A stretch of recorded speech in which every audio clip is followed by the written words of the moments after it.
My husband's paranoia has gotten so intense that he demanded I wear a tracker while he's on his work trip, and now I have just 2 weeks to leave my whole life behind before he gets back. I, 29 female, have been married to my husband, 30 male, who I'll call Alex. Alex and I met in college during our freshman year. We started off as just friends, and got married 7 months ago. I've gotten along with his family, but we aren't super close, but we're friendly enough. The problem is that Alex has begun to make me incredibly uncomfortable. Firstly, he started asking me who I'm meeting with, where, what we plan on doing, how long every single time I leave the house without him.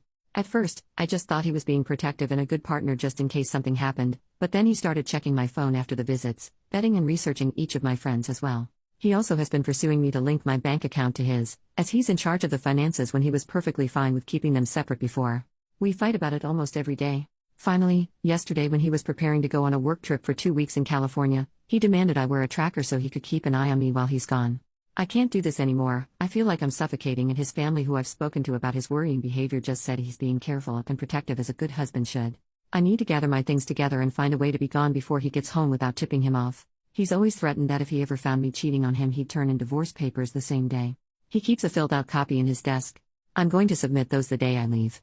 But there's so much to do: Bergen, finding a new place to live, seeing if my job has any transfers available, packing and moving in 2 weeks. His return flight is in 2 weeks, so I need to move quickly. I'm posting here because I don't have any close family, and I can't risk dragging my friends into this as we share the same friends.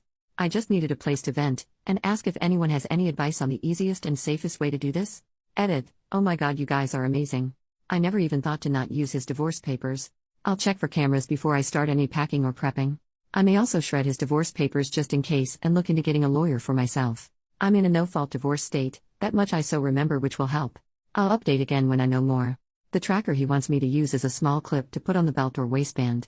I'll wear it unless I'm going or doing something related to me leaving. No pets yet, thankfully. First update 2 days later. So I've gotten a lot of support and helpful advice along with questions I thought I should clarify before I proceed with the update. Some ask why I'd be hiding things from Alex regarding going out and who I'm meeting with. I don't, and I have nothing to hide. However, when he begins to then double-check everything I tell him with the other people there, right down to each person I talked to and what I said. Did I send any text messages? Did I order food? How much did I eat? That's when it started to feel like I was slowly being pushed into a corner. It didn't start that bad, but gradually grew worse over time. All of the Reddit subs my in-laws' families are part of are related to gardening and DIY, so I highly doubt they'll see this. If so, by the time they do, I'll hopefully be gone.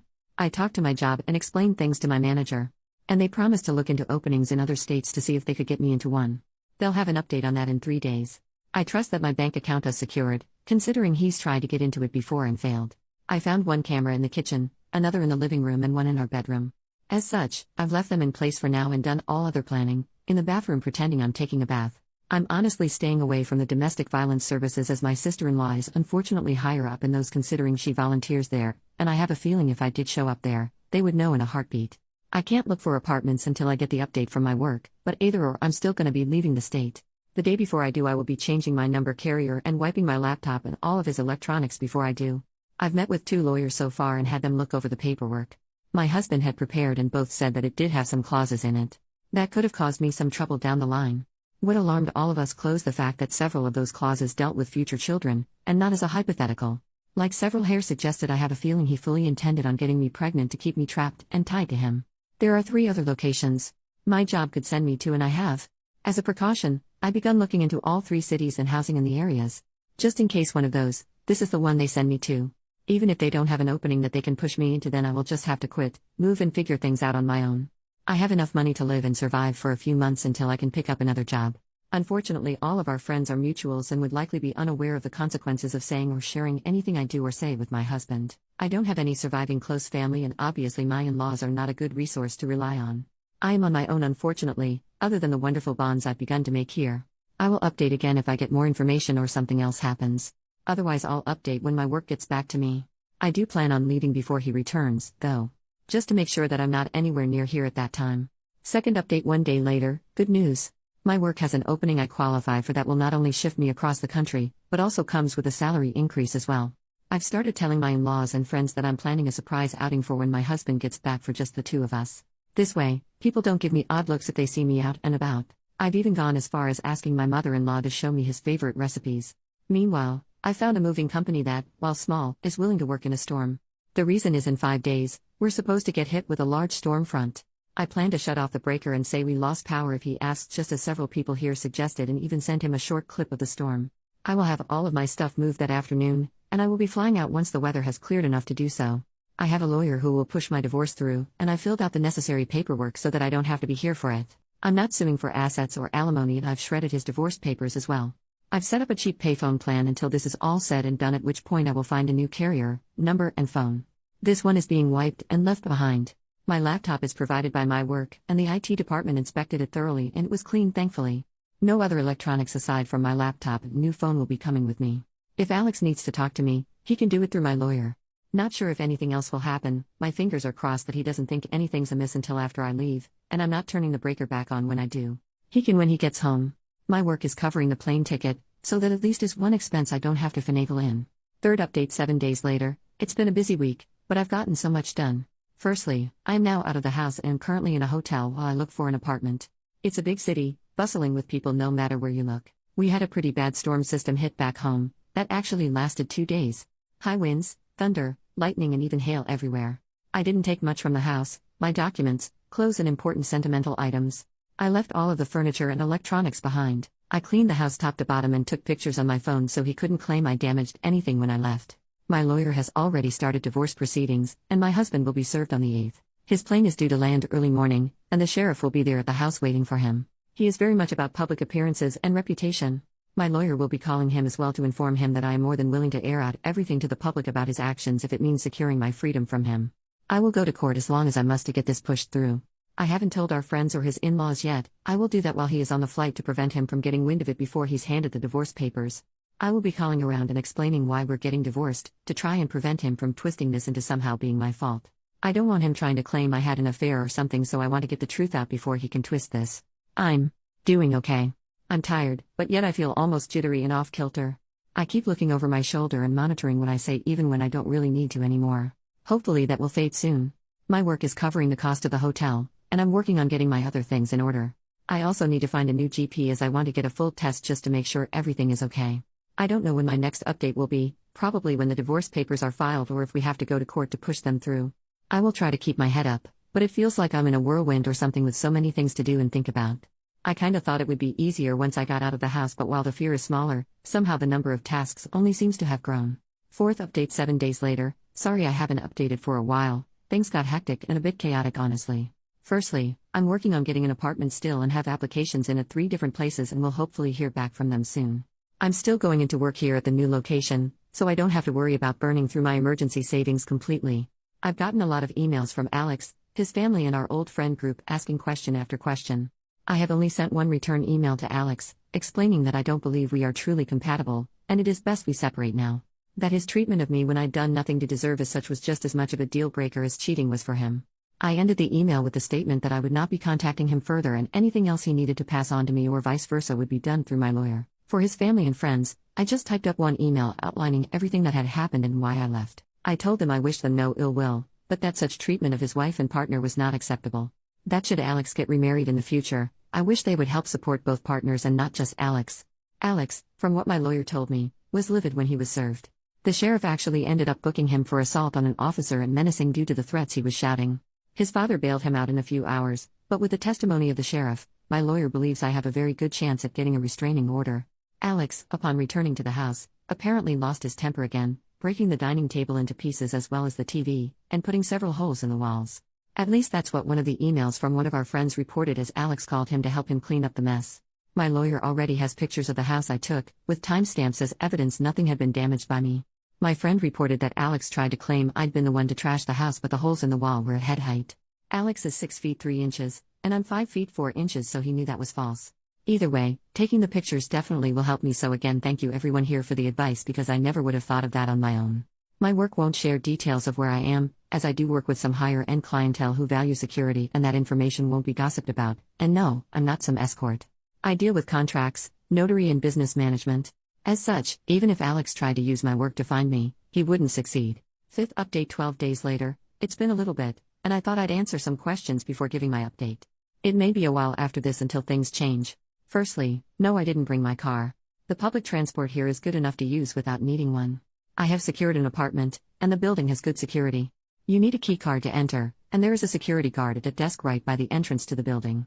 As part of my contract, I gave them a photo of Alex and his family so that even in the off chance they do find me, they won't be let in. The responses I got from the emails varied. His family said I was overreacting, and that I owe Alex an apology for the problems this has caused him. The pending criminal charges puts him at risk of losing his job if he's convicted. Alex sent a long email, apologizing and pleading for me to come home. He said he was worried for me, that he is willing to go to therapy if it will appease me. He wants us to remain together, and he didn't think leaving was an appropriate response to his genuine concern and worry for my health and safety. The friends gave somewhat lacking replies, saying that they didn't think Alex was ever going to hurt me and that I shouldn't be letting my imagination run away wild. As much as I want to say I was surprised by the lack of support, I'm honestly not. He intends to fight the divorce. I'm letting my lawyer handle it, and I'm also pursuing a protective order as well. Once I got approved for my apartment, I also froze my credit. I've changed my phone carrier and number, as well as making sure none of my documents list Alex as next of kin or POA. Some have asked why I was so paranoid about Alex and his possible future actions. The answer for that actually is somewhat simple: my grandmother. I love that woman to bits. As a teen, she explained why my grandfather was never around. He was extremely abusive and manipulative, and her generation didn't allow divorce really. She wouldn't have been able to buy a house or get a good enough job to support her and my mother on her own. As such, she endured it, shielded my mom as she could until my grandfather died. When I felt like I may have been overreacting, I remembered how she'd said she'd always wished she'd been able to see my grandfather for what he was early on when she may have been able to annul the marriage. I don't know when I'll update again, maybe when the divorce goes through or if something big happens, but until then, I'm just trying to keep my head above the water. 6th update 1 month later. It's been a month since my previous update, and I wanted to share some of what's been going on in the meantime. The divorce is proceeding, but even though I don't need him to agree, and he's not, it means I have to go through the courts to get it approved. As such, it could be upwards of 6 months to push it through even though I'm filing without attempting to claim property, alimony or compensation. I just want a clean break and separation. Alex has attempted to use our friends to reach out to me, as he doesn't want to use my lawyer for communication. He's saying it's disrespectful and cowardly to hide behind my lawyer, and not meet him face to face. Alex wrote me a letter that he did pass off to my lawyer, but the contents were him justifying his actions and claiming that in today's time it is dangerous for women to be on their own, which is why he was so intent on trying to keep me safe from harm. He wanted me to understand that he was trying to protect me as best he could and was hurt that I would just lie to him and hide my actions from him related to my dissatisfaction with our marriage and my moving. I didn't reply, because at no point did he apologize. All he did was turn everything around on me as I was being overly dramatic, emotional and cowardly. There was a second letter with Alex's from my sister-in-law. Her letter was honestly disturbing and completely justified my misgivings regarding approaching her in any kind of professional capacity. She spent 5 paragraphs detailing how a real abusive relationship looked like and that Alex was the furthest thing from abusive. The details she included were all related to financial abuse and physical abuse. Nothing like what Alex had been doing. She stated that my attempts to smear her brother's name for attention and clout made me the abuser, not him. I haven't really been able to process that, admittedly. Part of me can't help but wonder if she's right. I mean, I blindsided him by leaving as I did and then refusing to speak with him at all. My old boss recommended that I look into getting into therapy after I moved, and I think I need to. I have had a hard time adjusting to being on my own. I keep censoring myself and haven't even gone out to eat yet. I always end up worrying about what if someone sees me, what if I get in trouble for spending my money on something frivolous. My lawyer is continuing to fight for the divorce, and I shouldn't need to be physically present in court. Any meetings needed between me and the judge can be done via Zoom. I'm trying to avoid confrontation with Alex and his family for now as much as I can and passed both letters to my lawyer in case he needs them.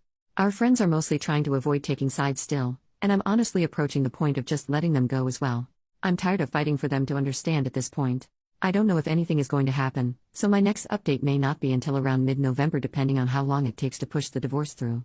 Work is going well, and it's helpful to have something familiar to anchor my day-to-day life when so much has changed and is changing even now. New update 4 months later. It's been a while since I last updated, as I needed to let the court step in as Alex was not willing to grant my request for a divorce. We started with mediated session via Zoom, but after 4 sessions it was decided that no compromise could be reached between us. The things Alex was pushing for were ones I'm not even willing to humor, let alone agree to. He wanted me to tell our friends and those I'd sent the information to about his actions that I'd made it up in order to gain sympathy. He also wanted me to pay him for defamation and suffering, especially the wages he lost because of sitting in jail for 2 days and missing work before getting bailed out. Lastly, he also wanted me to return and to quote him, stop my foolish behavior and act like a proper wife and partner. Yeah, no. So, needless to say, our mediated sessions went absolutely nowhere. The judge isn't seeming to buy into Alex's act, thankfully, because he certainly tried. It took me far too long to see Alex for who he was, and part of me feels like an idiot because I didn't see it at all. Yet, the judge seemed to clock him for exactly what he is within the first meeting. Maybe I just didn't want to see it. I don't know. Alex ended up arguing with the judge a lot, even being held in contempt 4 different times. I think it's honestly why this moved as quick as it did. It didn't help that Alex tried to pull in his family as character witnesses, but they were dismissed by the judge as the abuse wasn't seen or heard by them, and as such, they only knew part of Alex's character. In his closing statement after he approved the divorce, he went on to call Alex a narcissist, and that if Alex loved himself so much to abuse the one he'd married to let the divorce happen, and marry a mirror next. I didn't think a judge was allowed to say that. At all. But my lawyer just shook his head and told me not to say anything, so we left. So here's the update I'm sure everyone's been hoping for and guessed: I'm officially divorced. The documents were processed 3 days ago, and I'm still in disbelief. I have no contact with Alex any longer, nor do I want any. I'm not going to give our friends my new contact information. I may not have replied to everyone, though I tried, but I did read all of your comments. I really did. Your repeated statements about how they weren't actually friends really helped me see that they weren't. So, I decided that since I moved far from that place, I needed to start over. New home, new place, new friends. It's slow, and I've started therapy, though it took almost 3 months to get it due to the usual wait times, but I've been going 3 times a week ever since. It's helping, even with things I thought were done and dusted. Alex didn't take the divorce well, according to my lawyer, who's been keeping up with him to make sure he stays away from me. He did something at work. I don't know what is. Obviously I have no way to gain that information, but whatever it was cost him his job. My lawyer also did something I didn't expect him to, but something I think everyone will like. He took the letter my ex-sister-in-law sent me and forwarded it to the domestic violence organization she works for, along with an informal statement regarding Alex, his actions, and the decision of the judge. She's been let go as well, and given how tight those organizations are with one another, my lawyer said that the likelihood of her getting a position at another is slim to none. I actually laughed, though I was a bit teary, when he said that, and that Slim is on a leaky rowboat to China. I've been crying a lot lately, but my therapist says it's normal and shows I'm actually processing things instead of bottling them up and pushing them down. I'll try to update in a month or so, if my emotions level out some, to explain a few more of the details, but I wanted to get this out there, and thank everyone for their continued support and encouragement. I appreciate each and every one of you. I really do. You gave me the hope that leaving him wasn't going to be this giant black mark I'd never heal from or move on from. Work is going well, and the sense of normality and routine is helping me avoid feeling like everything has been spiraling out of control.